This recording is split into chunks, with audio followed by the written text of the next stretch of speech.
Now, the third big talking point this week has been, of course, what's been happening in Bangladesh. The arrest of a Hindu monk, Chinmoy in Bangladesh this week sparked massive protests by the minority Hindu community and also sparked global concern over the plight of Hindus under the new Yunus government. So let's now break down for you how Hindus have been constantly persecuted in Bangladesh for the last many decades. Bangladesh for the last many months has been witnessing attacks on Hindus, attempts to silence their voices and large-scale persecution of the minority community. Now let's tell you first about the Hindu population in Bangladesh. Hindus account for just about 7.95% of the total population in Bangladesh. A small number, and yet they are the second largest community. That's because Bangladesh has a massive Muslim population. About 91% of the population in the country is Muslim. This wasn't always the case. According to the official 1951 census for East Bengal, as it was called then, Hindus comprised of 22% of the population of the province. That went down to 15% in 1991 and then to just 8.5% in 2011. 11 years later, in the 2022 census, that number is at 7.95%. Many believe that the reason for the Hindu population decline in Bangladesh is because of what we're seeing right now, the persecution of this religion. And this has happened despite clear constitutional provisions that ensure freedom to practice one's religion. And that brings us to the question, is Bangladesh a secular nation? Bangladesh is an Islamic nation.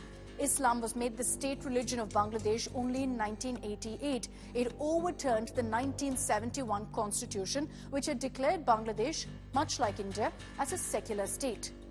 But while Bangladesh is an Islamic nation, there are provisions. There's Article 41 in their constitution that recognizes other religions, that recognizes and gives citizens the right to practice their religion.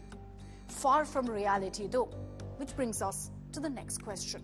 Have Hindus always been targeted in Bangladesh? The answer, unfortunately, is yes.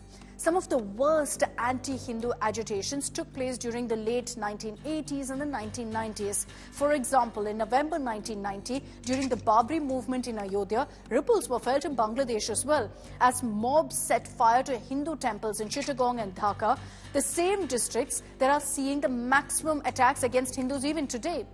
Let's tell you about some of the worst attacks on Hindus in Bangladesh and take you back to 1950, when a massacre took place on board a train.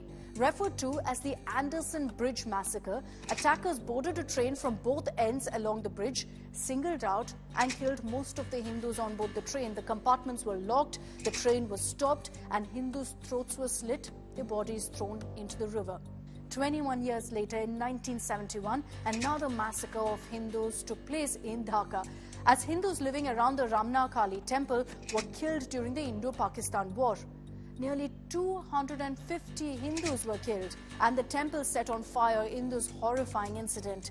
And what I'm talking about, these are just two of the many documented massacres that Hindus have been subjected to in the last many decades in Bangladesh.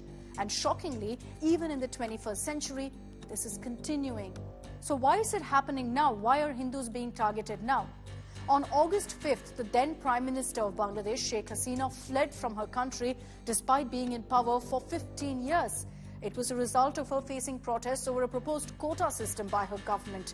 Her escape to India plunged Bangladesh into a crisis, and 3 days later, Mohammad Yunus took over as the interim head of the government. Yunus is a renowned economist and civil society leader and was even awarded the Nobel Peace Prize in 2006.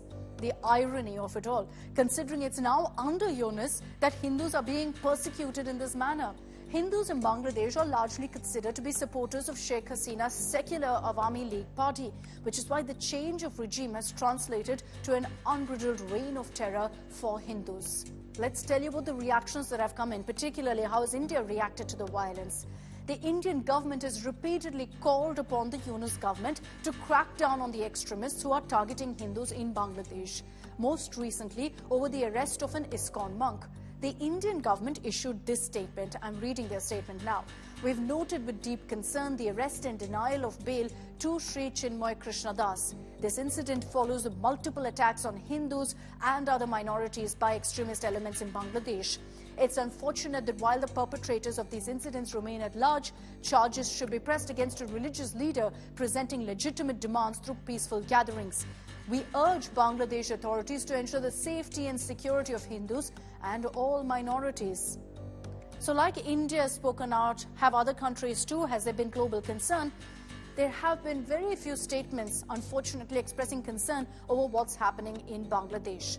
The United Nations back in August, soon after the transition of power, had condemned attacks on Hindus. But there's been no attempt to intervene and ensure the safety of Hindus.